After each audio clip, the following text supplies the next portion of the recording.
जय हिंद दोस्तों, स्वागत है आपका आज के इस वीडियो में। आज के इस वीडियो में बात करने वाले हम मोहम्मद गौरी के बारे में। हम देखेंगे इस वीडियो में मोहम्मद गौरी के बारे में बात करेंगे, उसके कितने आक्रमण थे, उन सारी चीज़ों के बारे में बात करेंगे। और उसने जितने भी आक्रमण किए, इन सब के पीछे रीज़न क्या था, पर्पज़ क्या था, इन सारी चीज़ों के बारे में हम इस वीडियो में डिस्कस करने वाले हैं। तो वीडियो अंत तक देखिएगा। तो और अगर ये वीडियो आपको अच्छा लगे तो प्लीज़ लाइक करें, कमेंट करें, दोस्तों के साथ शेयर करें। और अगर आप इस चैनल पर नए हैं तो प्लीज़ इस चैनल को सब्सक्राइब करें। तो चलिए इस वीडियो को कंटिन्यू करते हैं। हम सबसे पहले इस मैप में देखेंगे, ये गोर नामक एक जगह है जो कि पश्चिम में हेरात और पूर्व में गजनी, इन दोनों के बीच ये इलाका है। और ये इलाका बेसिकली बड़े बड़े पर्वत श्रेणियों के बीच बसा है। और ये जो पर्वत है, ये 5 श्रेणियाँ हैं जो कि एक दूसरे को आपस में काटती हैं। और इन्हीं पर्वत श्रेणियों से बहुत तेज़ बहने वाली नदियाँ निकलती हैं, जिसके वजह से इस इलाके में आवागमन यानी कि आना जाना बहुत ज़्यादा मुश्किल है। अब हम देखेंगे कि गोर का उत्थान यानी कि ये किस तरह से सत्ता में आया, किस तरह से इसका उत्थान हुआ, यानी किस तरह से इसने राइज किया। तो गोर का जो उत्थान था वो बेसिकली संसबानी नामक राजवंश के शासनकाल में हुआ। जैसे कि हमने पिछले वीडियो में पढ़ा था, महमूद गजनवी के पिता जो कि सुबुक्तगीन थे, उन्होंने जब गोर के ऊपर आक्रमण किया, उस वक्त वहाँ के जो शासक थे वो मोहम्मद बिन सूरी थे। किसी तरह से उन्होंने सुबुक्तगीन का आक्रमण झेल लिया और वो अपने साम्राज्य को इंडिपेंडेंट बनाने में सफल रहे। उसके बाद महमूद गजनवी शासनकाल में आया। उसके बाद फिर उसके बेटे मसूद, इन दोनों के शासनकाल में गोर ने नाम मात्र के लिए ही इनकी अधीनता स्वीकार कर ली। और जैसे ही मसूद के उत्तराधिकारियों के हाथों में सत्ता पहुंची, जो कि बहुत ज़्यादा शक्तिहीन थे, इनके पास शक्ति थी लेकिन इनके पास टैलेंट नहीं था जो कि इतने बड़े साम्राज्य को वो ग्रो कर पाए या फिर इनका एडमिनिस्ट्रेशन संभाल सके। इस चीज़ का फ़ायदा उठाकर उन्होंने क्या किया, अलाउद्दीन उसने अपने आप को गोर शासक स्थापित के रूप में स्थापित कर लिया। और उसके बाद उसने सुल्तान नामक उपाधि धारण कर ली। उसके बाद गोर का जो शासक बना वो गयासुद्दीन था। गयासुद्दीन 1163 ईस्वी में गोर का शासक बना। और उसने क्या किया, गजनी के ऊपर आक्रमण किया और गजनी को जला करके तहस नहस कर दिया। ये इस बात का संकेत देना था कि वो भी जिसके अंतर्गत ग़ुलाम रहे, वो भी उनको मज़ा चखा सकते हैं, वो भी उनको चैलेंज कर सकते हैं और उनको बीट कर सकते हैं। उसके बाद क्या हुआ, गयासुद्दीन ने अपने छोटे भाई जिसका नाम था मुइजुद्दीन, उसे तकीनाबाद का शासक नियुक्त कर दिया। उसके बाद फिर उसे ऑर्डर दिया कि अभी तो हमने गजनी को सिर्फ जलाया है, तुम एक काम करो, गजनी के ऊपर फिर से आक्रमण करो और गजनी को अपने साम्राज्य में मिला लो। उसके बाद फिर मुइजुद्दीन, जिसे इतिहासकार मोहम्मद गौरी के नाम से जानते हैं, जो कि हिस्ट्री में मोहम्मद गौरी के नाम से बहुत ज़्यादा फेमस हुआ, ये गजनी के ऊपर इसने 1173 ईस्वी में आक्रमण किया। उस आक्रमण के बाद गजनी इसके हाथों में आ गई।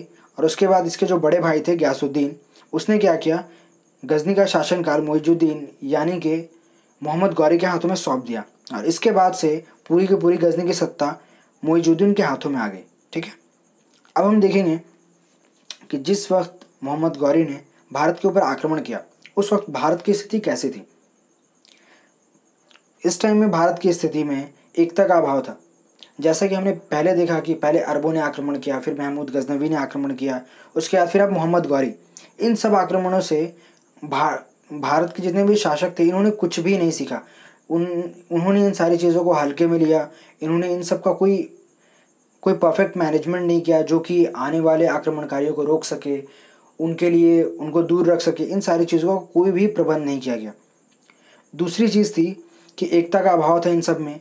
जितने भी राजवंश थे सब आपस में ही लड़ते रहते थे, जिसके वजह से इन सारी चीज़ों का फ़ायदा उठा करके बाहरी यानी कि विदेशी आक्रमणकारी भारत के ऊपर आक्रमण करते थे और भारत के साम्राज्य को ही अपने साम्राज्य में मिला लेते थे।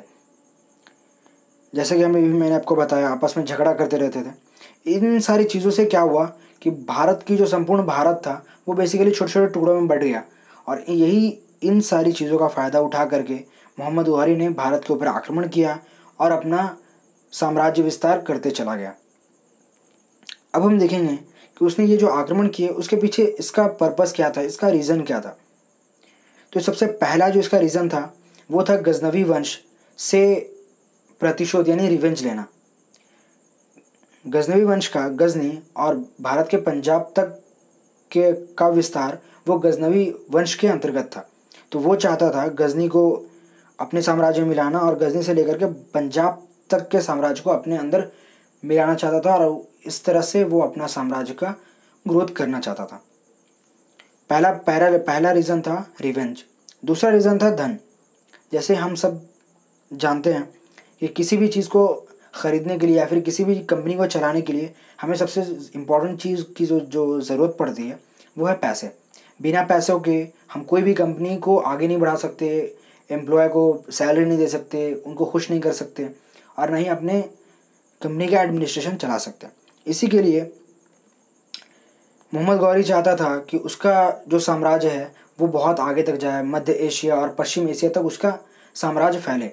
और इतने बड़े साम्राज्य को चलाने के लिए उसे पैसों की ज़रूरत थी, जिस वजह से उसने भारत के ऊपर आक्रमण किया। दूसरा रीज़न था साम्राज्यवादी। जैसे कि मैंने आपको बताया, ये बचपन से ही चाहता था कि इसका साम्राज्य मध्य एशिया से लेकर के पश्चिम एशिया और पूर्व की तरफ अगर बात करें तो भारत में पंजाब तक का साम्राज्य ये चाहता था कि इसके साम्राज्य के अंतर्गत आए। और अब हम बात करेंगे जितने भी साम्राज्य ये अपने अंतर्गत ले, इस साम्राज्य में जितने बड़े साम्राज्य के ऊपर ये कब्जा करे, इन सब में जो भी जनता हो, जो प्रजा हो, वो बेसिकली सभी के सभी मुस्लिम हो। इसी वजह से ये चाहता था कि जिस भी जगह पर ये आक्रमण करता था वहाँ के लोगों को इस बात के लिए फोर्स किया जाता था कि वो इस्लाम धर्म स्वीकार कर लें। और जब हमारे हिंदुस्तानी भाई जब ये बात नहीं मानते थे तो उन्हें मौत के घाट उतार दिया जाता था। तो ये था इसके आक्रमण का उद्देश्य, पर्पस। अब हम इसके आगे बढ़ेंगे कि इसने कितनी बार आक्रमण किया, कैसे आक्रमण किया, इन सारी चीज़ों पर हम बात करेंगे। सबसे पहले जो इसका आक्रमण था वो मुल्तान के ऊपर था, जो कि 1175 ईस्वी में था। उसके बाद उसने दूसरा आक्रमण किया उच्च के दुर्ग के ऊपर। तो ये इसके ऊपर आक्रमण करने से इसने युद्ध नहीं किया इस चीज़ के ऊपर आक्रमण करने के लिए। उसने बेसिकली अपनी स्ट्रैटेजी अपनाई और उच्च के दुर्ग का जो शासक था वो बेसिकली मुस्लिम था। तो उसने क्या किया, उसकी रानी को अपनी तरफ मिला लिया और राजा के खाने में जहर देकर के उसे मार दिया। और इस प्रकार से उच्च का जो दुर्ग था वो मोहम्मद गौरी के हाथों में आ गया। उसके बाद फिर वहाँ उसने उसको चलाने के लिए एक सूबेदार नियुक्त कर दिया। उसके बाद फिर वो आगे बढ़ गया। गुजरात में जब उसने आक्रमण किया 1178 ईस्वी में, तो उस टाइम चालुक्य शासक जिसका नाम था मूलराज द्वितीय, जो कि एक बहुत ही प्रतापी और शक्तिशाली राजा था, उसने मोहम्मद गौरी की इतनी बुरी तरह से पराजित किया, इतनी बुरी तरह से इसका बैंड बजाया कि वो वापस वहाँ से खिसक लिया और वो वापस गजनी पहुँच गया। उसके बाद फिर उसने देखा कि गुजरात अपने हिस्से में आने से रहा, तो एक काम करते गुजरात को छोड़ देते हैं। उसके बाद उसने क्या किया, पेशावर में उसने 1180 ईस्वी में आक्रमण किया। उसके बाद फिर पेशावर को उसने जीत लिया। उसके बाद फिर वो आगे बढ़ा, लाहौर के ऊपर उसने आक्रमण किया 1181 में, उसे भी जीत लिया। उसके बाद फिर वो आगे बढ़ा सियालकोट के पास और उसे 1150 ईस्वी में उसे जीत लिया। अब हम बात करेंगे दो मोस्ट इम्पॉर्टेंट वॉर के बारे में, जो कि पहला था तराइन युद्ध। तराइन का पहला युद्ध जो कि 1191 ईस्वी में हुआ था। और ये युद्ध हुआ था जिस तरह से मोहम्मद गौरी अपने साम्राज्य का विस्तार कर रहा था, मुल्तान, पेशावर, और जिस तरह से वो पंजाब तक बढ़ आया था। उसके बाद क्या हुआ, पंजाब की सीमाएं अजमेर जैसे इलाकों, यानी कि जो कि पृथ्वीराज चौहान के शासन के अंतर्गत आता था, उसकी मोहम्मद गौरी के साम्राज्य की सीमाएं पृथ्वीराज चौहान के साम्राज्य की सीमाओं से टकराने लगी। जिससे क्या हुआ, मोहम्मद गौरी ने सोचा कि इसके ऊपर भी आक्रमण करके इसे भी जीत लेते और इसे भी अपने साम्राज्य में मिला लेते। तो उसके बाद फिर 1191 में तराइन नामक जगह पर युद्ध हुआ। और इसमें क्या हुआ कि पृथ्वीराज चौहान ने बड़ी वीरता से सामना किया और मोहम्मद गौरी को इतनी बुरी तरह से हराया कि उसका दिमाग बिल्कुल भी बौखला गया। उसके बाद उसने क्या किया, वो वापस गजनी चला गया। और ये उसकी पूरे के पूरे इंडियन कैंपेन्स का सबसे बड़ा हार था, जो कि पृथ्वीराज चौहान ने उसे हराया था। जब वो वापस गजनी गया तो उसके बाद उसने युद्ध की तैयारी की और उसने ठान लिया कि वो दोबारा पृथ्वीराज चौहान के ऊपर आक्रमण करेगा और दोबारा उसे हराएगा। उसके बाद फिर उसने युद्ध की तैयारी की। उसके बाद इस बार जब वो आया तो वो एक नई स्ट्रैटेजी के साथ आया और उसने अपने जितने भी सैनिक लाए, उनकी संख्या थी 1,20,000 सैनिकों के साथ। उसने एक स्ट्रैटेजी फॉलो की इसके अकॉर्डिंग उसने क्या किया, जितने भी राजपूत राज्य थे उन सबको चारों तरफ से घेर लिया। उसके बाद उनके ऊपर आक्रमण किया, जिसके वजह से राजपूत राजाओं के पास करने के लिए कुछ विशेष बचा नहीं था। जिसके वजह से क्या हुआ, तराइन के द्वितीय युद्ध जो कि 1192 ईस्वी में हुआ, इसमें पृथ्वीराज चौहान को कैदी बना लिया गया। उसके बाद फिर उनको मार दिया गया। ठीक है। उसके बाद उसने देखा कि इतने बड़े शासक को मैंने हरा दिया, अब मुझे भारत के अंदर प्रवेश करने से कोई भी नहीं रुक सकता। और हिस्टोरियन भी ऐसा कहते हैं कि इतने बड़े शक्तिशाली राजपूत राजा की मृत्यु के बाद मोहम्मद गौरी और भी कई विदेशी आक्रमणकारियों को रोकने के लिए कोई ऐसा शासक बचा नहीं जो इतने बड़े भारत की रक्षा कर सके। उसके बाद वो आगे बढ़ा बयाना और ग्वालियर के ऊपर उसने 1195 ईस्वी में आक्रमण किया और वहाँ से बहुत सारी धन संपत्ति लेकर के दोबारा गजनी लौट गया और उसने इस तरह से अपने पूरे के पूरे गजनी साम्राज्य का विस्तार किया। अब हम देखेंगे ये इंसान इसकी मृत्यु किस तरह से हुई। इसकी मृत्यु के बारे में अगर हम बात करें तो जैसा कि हमने अभी देखा कि 1195 में बयाना और ग्वालियर के ऊपर इसने आक्रमण किया और उसके कई भागों को लूट करके लेकर वापस गजनी चला गया। तो अब हम बात करेंगे इसी टाइम इसके बाद क्या हुआ कि गयासुद्दीन जो कि मोहम्मद गौरी का बड़ा भाई था, उसकी अचानक से मृत्यु हो गई।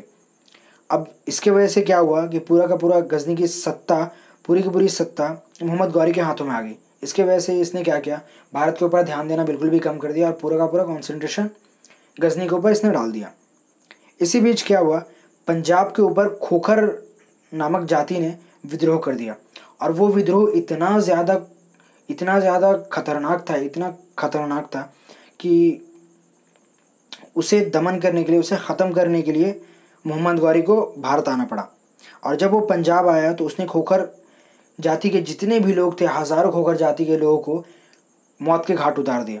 उसके बाद फिर जब वो वापस इन लोगों का विद्रोह दमन करके यानी ख़त्म करने के जब ये गजनी वापस लौट रहा था, तो इसी बीच क्या हुआ, दमयक नामक एक जगह पर 15 मार्च 1206 ईस्वी में से जब ये गुज़र रहा था, तो उस वक्त जैसे ये नमाज़ पढ़ने के लिए पहुंचा, जब ये नमाज़ पढ़ रहा था उसी वक्त एक खोखर हिंदू ने आकर के इसका वध कर दिया गया और इस प्रकार से इस पापी की मृत्यु हो गई। तो आज की इस वीडियो में बस इतना ही था। अगर ये वीडियो आपको अच्छा लगा तो प्लीज़ लाइक करें, कमेंट करें, दोस्तों के साथ शेयर करें और अगर आप इस चैनल पर नए हैं तो प्लीज़ इस चैनल को सब्सक्राइब जरूर कर लें। तब तक के लिए keep studying and believing in your self. जय हिंद, वंदे मातरम।